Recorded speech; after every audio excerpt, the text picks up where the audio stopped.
Välkomna till detta lunchwebinar.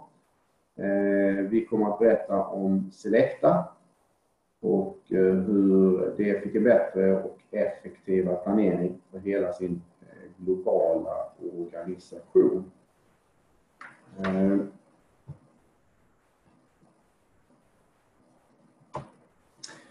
Jag heter Johannes Westgården och jag arbetar på Adedo. Till min hjälp idag har jag Tony Wright som arbetar som pre-sales-konsult på Adaptive Insight. Tony, just want to welcome you as well on this webinar. The stage will be yours in a couple of minutes from now, so you have to wait some more minutes. Tillbaka till Adedo, vi är ett konsultbolag med fokus på verktyg för koncernrapportering, planering och analys. Nu hörde jag att någon annan kom in här. Precis börjat. Välkomna. Jag heter Johannes Westgården och jag har en kortare introduktion här innan vi visar demon. Vi påbörjade ett samarbete med Adaptive Insights förra året. Och vi ser att det finns ett stort intresse för äkta molnbaserade planeringsverktyg hos många företag. I det här webbinariet kommer jag först berätta om Selecta som företag och deras utmaningar, men även andra generella utmaningar som de flesta företag står inför. Sen kommer jag berätta lite grann om Adaptive Insights som företag och vilka områden som Selecta förbättrar sin planering. Den största delen av webbinariet kommer Tony Wright att stå för. Han kommer att visa verktyget från Adaptive Insight och berätta hur Selecta använder Adaptive för att snabbare och bättre kunna planera för hela sin organisation.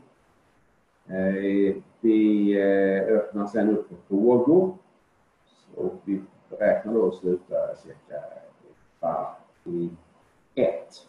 Och självklart kan ni ställa enskilda frågor genom att skicka ett mejl och ni kommer få min mejladress i slutet på mötet. Om vi börjar med Selecta. Jag tror nog att de flesta av er har stött på det namnet. Själv har jag besökt PVC igår. Då beställde jag en kanna kaffe från en kaffeautomat som var Selectas. De har ju ganska så imponerande siffror. Selecta är ett schweiziskt företag som grundades redan 1957. Och de levererar då kaffeautomater, framförallt till arbetsplatser, men även då service till dessa automater. De omsätter ungefär drygt 7 miljarder kronor årligen. Har drygt 4 000 anställda. Finns i 18 länder då i Europa. Och dagligen serverar man alltså över 6 miljoner konsumenter. Och deras automater finns över 140 000 automater runt om i Europa. Deras utmaningar var framförallt att man arbetade med Excel. Det är ganska vanligt egentligen att man gör. Och det är ju så att alla deras olika verksamheter deras modeller som fanns där var uppbyggda i Excel. Men i de flesta fall så har de startat som lokala initiativ. Och det gjorde ju då att de hade ett stort antal olika planeringsmodeller. Business controller på huvudkontoret hade då enorma utmaningar med att kunna konsolidera alla dessa komplexa modeller till en gemensam bild och verksamhet. Det var svårt att jämföra olika kontor och även då respektive bolag och hur det gick för dem. Det var också då svårt att få en övergripande bild för att kunna drilla sig ner i respektive verksamhet. Och detta försvårar möjligheten att kunna se vad får en koncernövergripande beslut för effekt på de respektive enheterna. Det är väldigt svårt att benchmarka mellan. så sätt lära av dem. Så utmaningar kan man ju säga var tredje var att man hade olika planeringsmodeller. Det fanns olika komplexa modeller och det fanns risk för formellt fel med en känsla av att man inte använde rätt data. Och det gjorde att man litade inte på siffrorna, man litade inte på de analyser som man gjorde. Man visste inte riktigt om man hade rätt siffror som man jobbade med.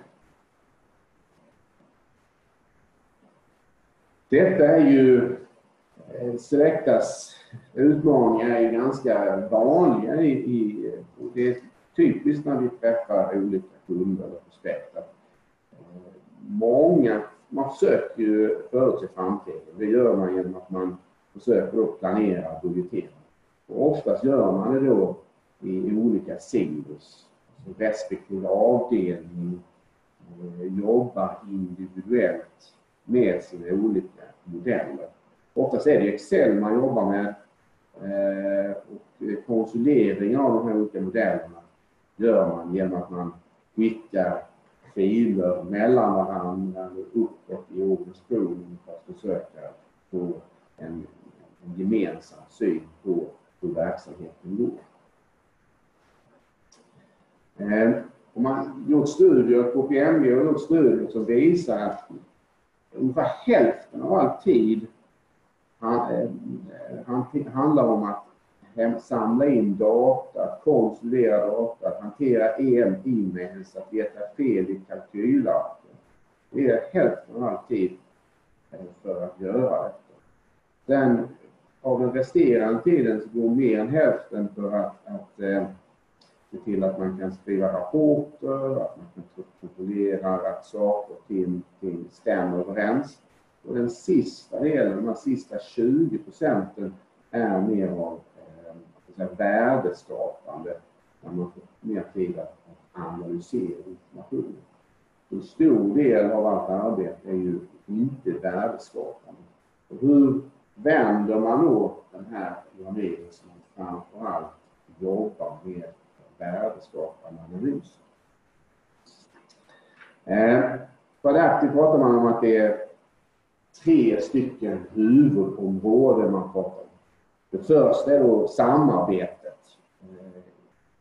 Det är oftast många som är inblandade i en planeringsprocess och det kräver ju då koordinering och en tydlig process. Och det förenklas ju väldigt mycket av att man har en gemensam molnbaserad lösning. Det är också viktigt att verktyget är omfattande, att man måste kunna hantera både komplexitet och volymer. Excel är lätt att en sådan modell går sönder. Svårt att klara av stora volymer. Det är svårt att hantera mycket data med Excel.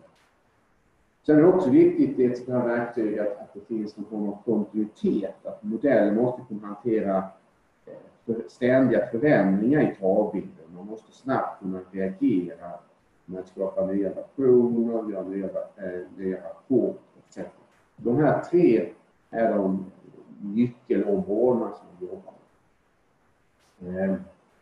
Det här är en resa. Att gå ifrån en Excel-baserad planeringslösning till en molnbaserad lösning är en resa. Och det första steget i den här resan det är liksom att modernisera och automatisera planeringen. Och det är att man ska arbeta med samma verktyg. Man ska inte hålla på och skicka e-mails runt omkring. Man ska se till att det här verktyget interagerar, att alla delarna i den processen, planeringsprocessen, finns i verktyget. Så att om man gör förändringar så syns det genom hela systemet. Nästa steg är att optimera den här lösningen. Det är att man ska se till att användarna blir engagerade i processen. Man börjar då även titta på drivare av olika slag. Man då skapar mer djupgående prognosmodeller. Och till sist är det den sista steget som vi kallar active planning. det är ju att finansavdelning använda är liksom en samarbetspartner. Man jobbar mycket mer med KPI-er, man jobbar med olika rolling forecast, scenarioanalyser. I Selectas fall så är det en resa där man är inte framme i budgeteringssteget, utan man jobbar någonstans mellan det andra på väg in i active planning.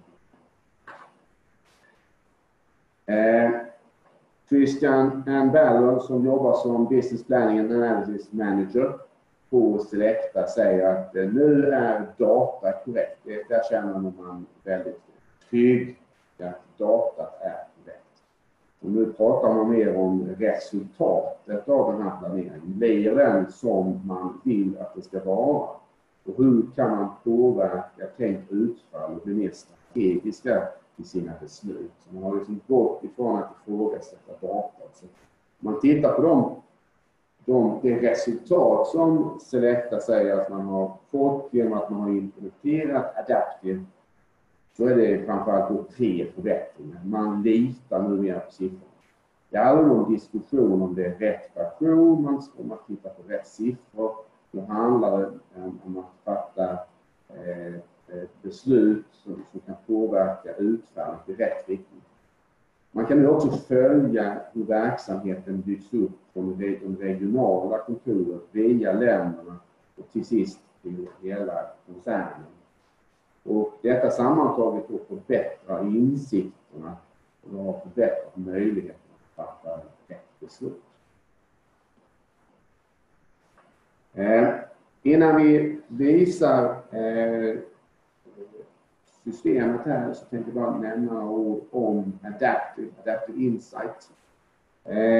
Adaptive är då baserat i Palo Alto i Kalifornien och har över 3000 kunder i ett 50-tal länder.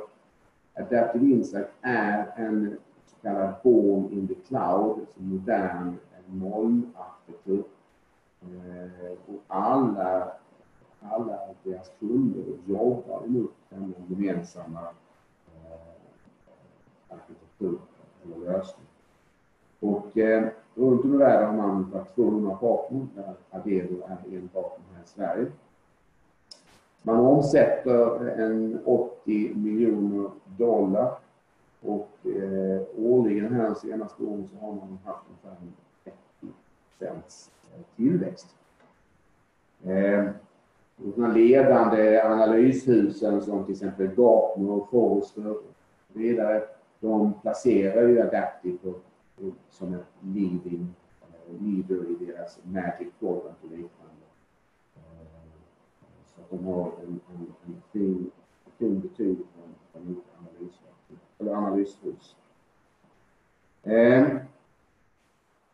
Tony, the stage will be yours in a few seconds. I will disconnect my screen so you can share yours instead. And when Tony is finished, we will go back and we will wrap it up if you have some questions. So I will stop sharing my screen now, and it's all yours, Tony. Thanks, Johannes. Okay, quickly by way of introduction, my name is Tony Wright. I work for Adaptive Insights in London and support both our UK, Ireland and Nordics activities. I am Canadian, but now live here in London and I'm enjoying the weather. By way of demonstration today in support of the story that Johannes just told you about Selecta, want to focus on what their challenges were and then show you or illustrate within the software the capabilities of the software that enabled them to, first of all, address these key challenges, and then secondarily, how they achieved the results that Johannes just shared with you. So focus on these 3 key areas in the short amount of time that we have today. And in no particular order, I thought it would help really to start with the third one, which is the inability to gain insights. And the challenges that we often see there relate to the fact that we have to recompile and format the data acquire the data from different places, and it just takes a lot of time. And even after you compile, you have very limited ability to have detail and drill down into understanding what's driving the results that you might be seeing at higher levels. So with that in mind, let's switch to my adaptive application. So I'm using Firefox web browser today. So from a technology standpoint, we're full cloud, which means that we manage all of the hardware and database for you. All you need is a web browser, internet connection, and then each end user has a security profile, which determines what data you're going to be able to see, slice and dice, enter data in budgets, plans, forecasts, etc. So what we're looking at is an illustration of the visual data analytics within Adaptive. In this case, it's a dashboard. And this perfectly illustrates how the adaptive model provides insight into the data, not just by representing the data in a graphical format like we see here, but there's some deeper underlying concepts at play as well. First of all, the mere fact that Adaptive is a central database, one source of data, means that you've got consistency of how people are seeing the numbers. We don't have any arguments or disagreements about what the number should be because everybody's looking at the same number. But moreover, the ability for you to, and for Selecta, more specifically in this case, to be able to drill down and see what is driving these results that they're seeing, whether it be a financial number, a KPI, non-financial data, et cetera, et cetera. So Adaptive drives a fully connected type environment. So for example, let's turn our attention to the top left graph. Very simple. Most companies drive some sort of revenue, and you may want to understand what is going on with that revenue. Why do we have these dips in the trend line over time? So what we're trying to do is answer that key question of why. What is happening here? Why did this happen? In Adaptive, everything is connected. So anytime that you see a data value, pretty much anywhere, you can click on it and drill down. And it is dynamically connected to the underlying details. So in my model, I have customers and I sell products to them, and there are different types of products, etc. So my dimensions are things like customer and product and location, where I'm selling it, what size is it, what color is it, so on and so forth, my groupings. These dimensions are completely flexible. So in your world, they would be the types of slices and dices that are relevant to your business. In my case, I want to drill down and see what it's like by customer. So by simply clicking on that customer slice, I can now see a breakdown of what is going on across my customers. And I immediately see that I've got an issue with customer 4. So I now might ask the question, okay, customer 4 looks like it's not doing so good. What did they buy or what didn't they buy? And so now we've completely changed direction. We're now drilling across a different dimension, in this case, products. Now we can see over to the right, I'm stack ranking my products based on order of magnitude. That's a completely kind of selectable choice about how you group these things. But I can see that they really didn't buy much of product B3. So at any point along this investigative trail, not only can you drill graphically like I've been, but you can also select the top option in the list, which allows you to then drill or link back to the actual detailed spreadsheet, or we just call them sheets in the adaptive world, but it's like a tab within an Excel workbook. And then you can see the vast amounts of underlying detail that are then driving that high-level metric on the dashboard. So by the simple fact that the technology is providing this connected nature, this live, interactive, self-service drill down, that's providing Selecta with the ability to gain additional insight and more quickly without having to do all the extra work.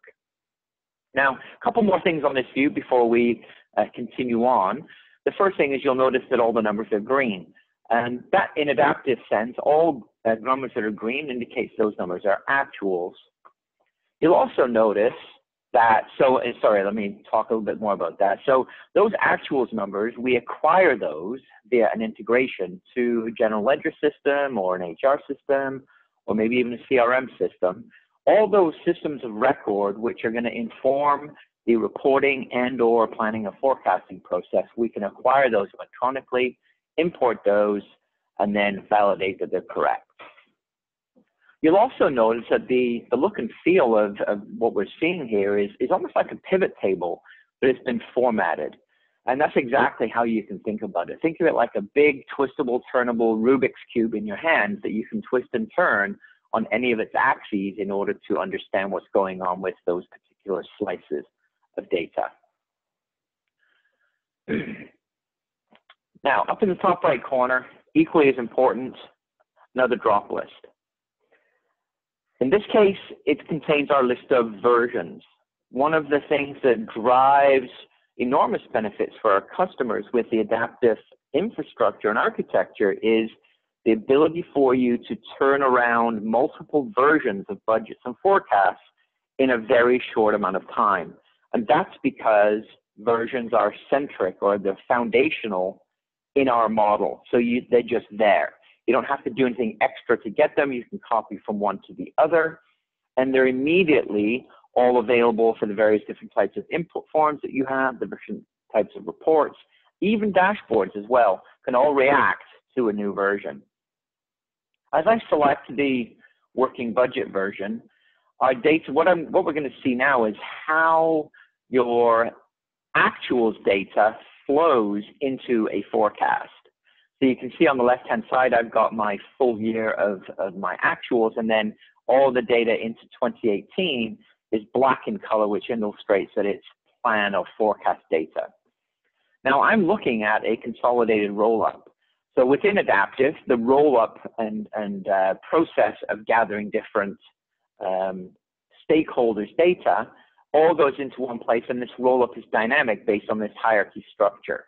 If I drill, for example, into one of my US entities, and I can now see how that then is going to roll up. And as changes are made to the underlying data, they roll up dynamically into the consolidation.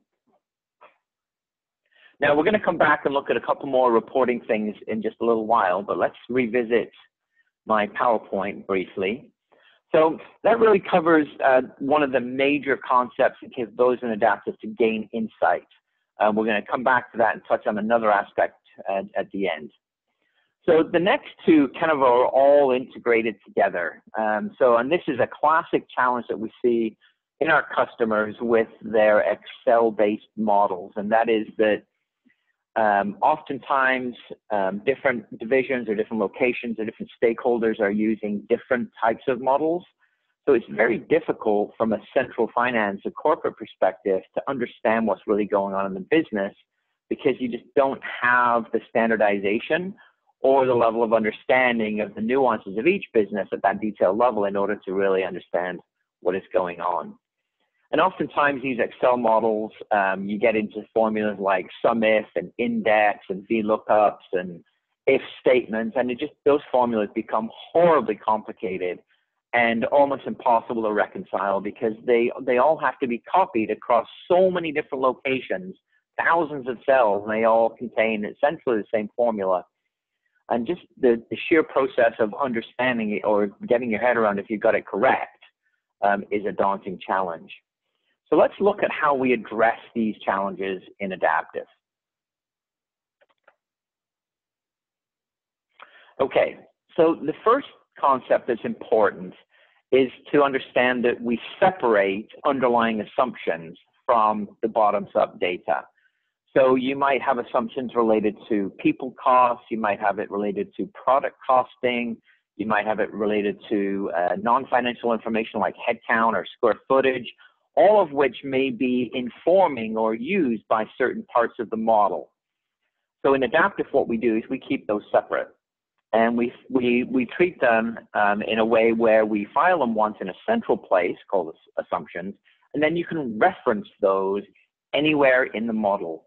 And because we've got a database in-memory architecture, you can almost think of it like, if you think of your myriad spreadsheets and workbooks that you have to support a plan process, think of all that stuff tied together with a big dynamic F9 auto recalc button. That's what Adaptive provides you with, except without all of the linking challenges, the broken references, the formulas, et cetera, and of course, the amount of time that it takes to cycle through that recalc process. So the first thing is the assumptions. So for example, if we look at my financial statement drivers, Adaptive supports fully integrated financial statements. So not only just income statement, P&L, but also all the way through the balance sheet and cash flow. We see a few examples here, things like day sales outstanding for AR on the balance sheet side based on my sales, allowance for doubtful accounts, et cetera, et cetera. So things like FX rates, interest rates, inflation or growth rates are all great examples of parameters that you would want to have stored centrally and then would want to flex on them across versions. And that's exactly what we do in Adaptive. So if you think about the notion of these global assumptions and now layer in the notion that we've got multiple different versions of the entire model, you can now start to see how it's very easy to start driving 5, 10, 15 scenarios in a morning as opposed to struggling to do one. The second important notion is that of the bottoms-up spreadsheets. So you can have as many of these as you like, as you need to support the various different types of planning and different types of models that your organization desires. So in the Selecta case, we saw that we had different divisions and units and locations, etc., that were perhaps budgeting in different ways. Now, in Adaptive, we don't necessarily say that you all have to plan the same way, but what we want to do is provide you with an opportunity to standardize where it's appropriate, and then even if certain divisions do plan different types of detail, we still want to be able to link all of that together in a seamless, dynamic way so that it all flows to the top, and so that you can also drill down like we saw from the dashboard. So things like personnel planning. You may have a part of your business that's based on salary, and you may have hourly wage people. So there's two completely different ways of budgeting for people costs, but they both require fairly specialized input forms that collect the relevant data for that type of data entry. Now, one of the things about Adaptive that is an added benefit is that it's very easy for end users and administrators alike to use. So for example, rather than in Excel having to, if you wanted to change the start or end date of a person, you have to go and figure out in columns where to start and finish and move everything around and copy paste and clear out cells, etc. But in Adaptive, these things are all driven from dates. And then the model then says, oh, this person's retiring at the end of March. So as of the end of March, stop putting numbers in those columns related to their timeline. And so if I right click on this person and say, show me their calculated, it's basically almost like a little income statement by person. What we're going to see once this pops up is if I scroll into 2018, what we're going to see is that they stop getting paid at the end of March. All of that driven based on that retirement date and a conditional statement that says, hey, if the end date is before the current period, then just don't pay them anymore. And so that entire powerful modeling capability within Adaptive allows you to achieve these standardizations in the model, and also powerful driver-based calculation models that allow different aspects of the business to plan at the level of detail that's relevant for them and still stay in a fully connected model. So for example, I can see, so we've looked at the personnel planning example. Let's go and look at another entire different type of the business that has to tell us about their vendor spend. So we want to know what type of spend you're doing with each of the vendors that are supporting the business. Completely different type of data entry form across a different entity or part of the business, but it all drives and connects together. Let's look at one more example of how this all connects together. So I'm going to pull up just a detailed expense section of my income statement. And so what I'm seeing here, I'm seeing various different lines, and I want to illustrate a couple of key concepts in adaptive. So the first one is if we concentrate on line 24, the telephone expense, we can see that it's based on a formula. Notice the little purple triangles in the bottom right corner of the cell. When I highlight on that formula, you'll notice in the formula bar that it's a little bit different than Excel. We use an actual name for the variable that makes sense. So what that also means is that the formulas become a lot more readable, and we can document them as well. So I can see here, without having to have any intimate understanding of this model, that telephone is being driven based on the FTEs times an assumption coming from my global assumptions area of a rate per head for the US. Now, of course, in adaptive, we've already talked about the fact that everything's connected. So you might say, show me more.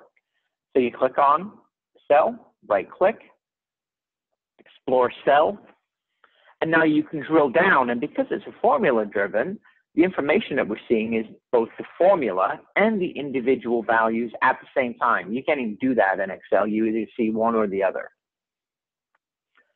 So you're looking at this, and now you're thinking, I understand the assumption of 40 per head, but why do I have 4.6?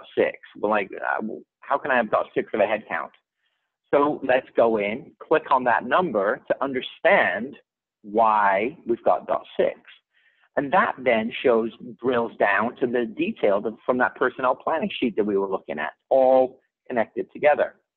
So we see in this case, got my 4 full-time people, plus I've got 0.6 of William Clark. And that reminds me immediately that William Clark is the VP, and we're getting allocated 60% of his time, hence the 0.6 of an FTE. Now, of course, if you wanted to say, hey, show me more, you can always click on the link that will take you directly to that sheet as well. So very easy to develop connected models that allow you both a measure of standardization and a measure of specialized planning for each of the different areas of the business. Okay.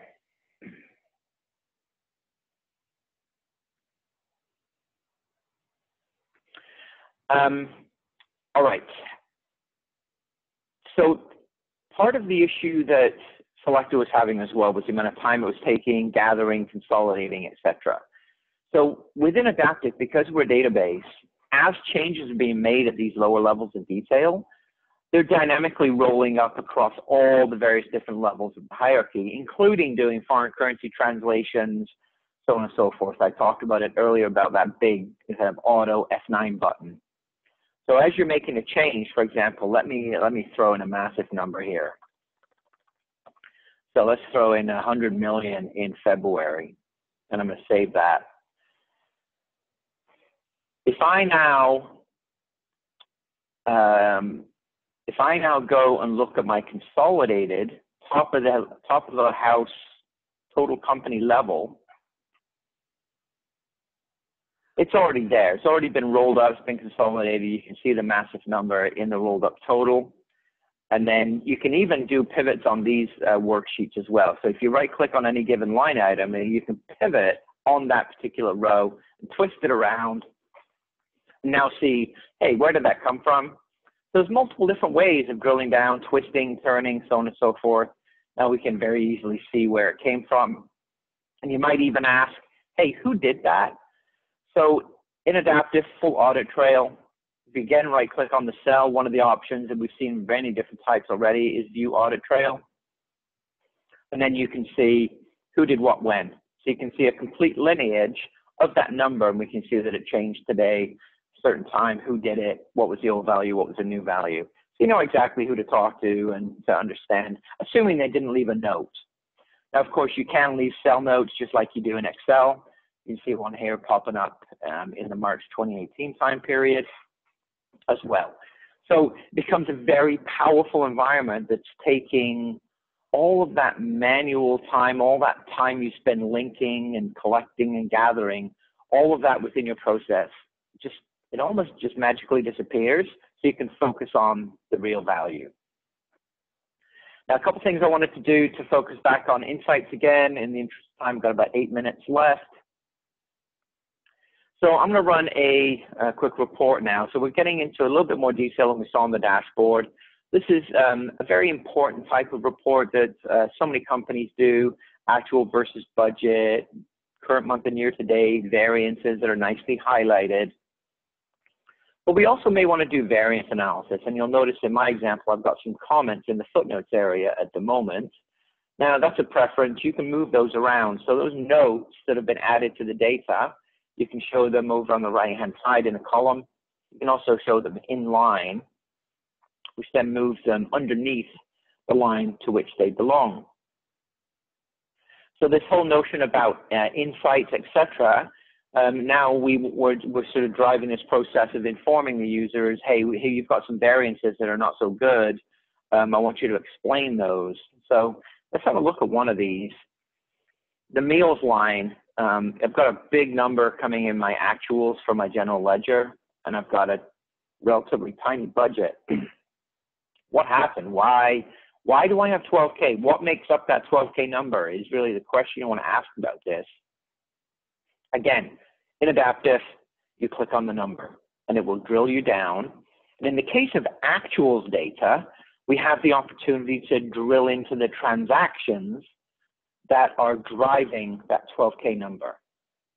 So in this case, it's a whole bunch of transactions. And when we imported the GL trial balances, we also brought with us, with that import process, we brought the detailed transactions for a subset of accounts where doing this type of analysis is relevant. So very quickly we can evaluate, hey, what's driving that big number? And we obviously see that everybody's going out for lunch too much, so we can make a management decision about that. But the key is that we're able to gain that insight, gain it fast, react to it, and then make course corrections. Now, we also talk about the fact that Adaptive is very easy to use, very easy to maintain. And that's a key aspect of this process. So if I go into the report designer mode, we may decide, you know what, at this point during the year, our working budget is kind of not so good anymore. It's not so useful. So we want to add into this report our latest forecast. So you'll notice on the left-hand side, I've got a kind of explorer of all my dimensions, charts of accounts, product lines, customers, versions, currencies, et cetera, And what I want to do in this case is I want to add the forecast version into the columns of my report. So it's a drag and drop, click, not coding type of environment. So you don't need to learn a coding language in order to work with Adaptive. So I've added in the forecast, and then I would usually continue on and add a variance column as well. But in the interest of time, I'm going to skip that today and just show you what happens to the report when I rerun it.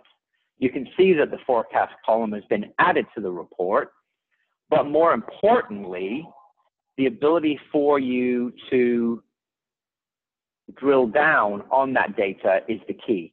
So for example, you've got 28,600 in the legal and professional line in the forecast, but we had said only 19K in the budget. What's going on? Click on the number and it will drill you into that number so that you can drill down and understand the change in the number. Oh, it's in the general and admin department, the executive for finance, is all finances numbers gone up, so on and so forth. And then you can drill into the details back up as well.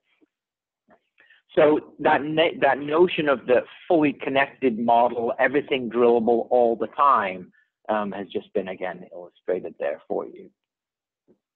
Now, the one other, a lot of the things that we do in Adaptive is about saving time as well. So I think we've taken a pretty good look at the key challenges that Selecta had. Let's just pay attention to the to the results for a moment and talk about that. So trust in the figures, we got single source of data. So I think it's pretty clear how that starts to come to fruition. And the fact that we don't have to duplicate formulas thousands of times just makes it a lot more auditable. And the fact that you can read them and drill into them, again, just enhances that trust. Regional to company-wide budgets and plans, we saw different types of input forms for different types of end users and divisions, and allowing for standardization where it's possible, where appropriate. And then improved decision making. So we've got those dashboards, we've got the ability to drill all over the place. We've got the ability for you to do all of that quicker, which then allows you, of course, to make faster decisions. Right. So the one other big thing is on this underlying undertone of saving time. One more reporting little nugget I want to share with you, and then I'll turn it back to Johannes. Actually, you know what? No, I think I'm out of time, aren't I? I think we're supposed to wrap up in 3 minutes. So while Johannes is wrapping up, I'm going to do a few clicks just so they're recorded. But Johannes, back to you.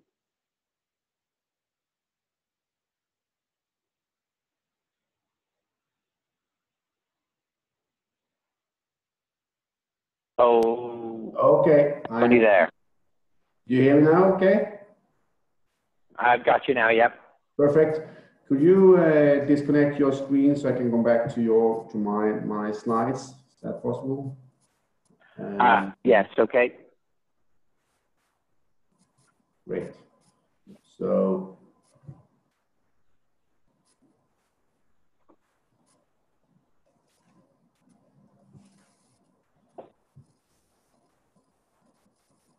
So that was, thank you very much, Tony, for this presentation.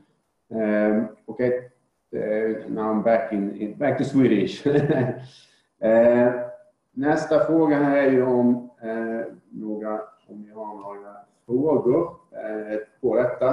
Det kan vara svårt att göra detta i detta forumet, men det finns då möjlighet att mejla mig frågorna, så ska jag försöka svara på dem.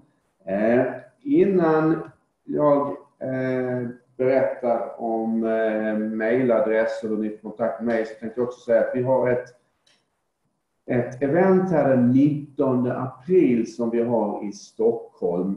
Mellan 8 och 9 så då har vi ett seminarium liknande här, men då är det på plats. Då min kollega Claes Kamnerin, som är baserad i Stockholm, kommer att hålla ett seminarium. Klockan 10 sen så har vi då en workshop, och tanken är då att man själv kan bygga upp en planeringsmodell. Så då får man jobba direkt med verktyget och känna hur det känns att bygga och administrera och arbeta i verktyget. Så att om ni är intresserade av det så ber jag att ni kontaktar mig om det också.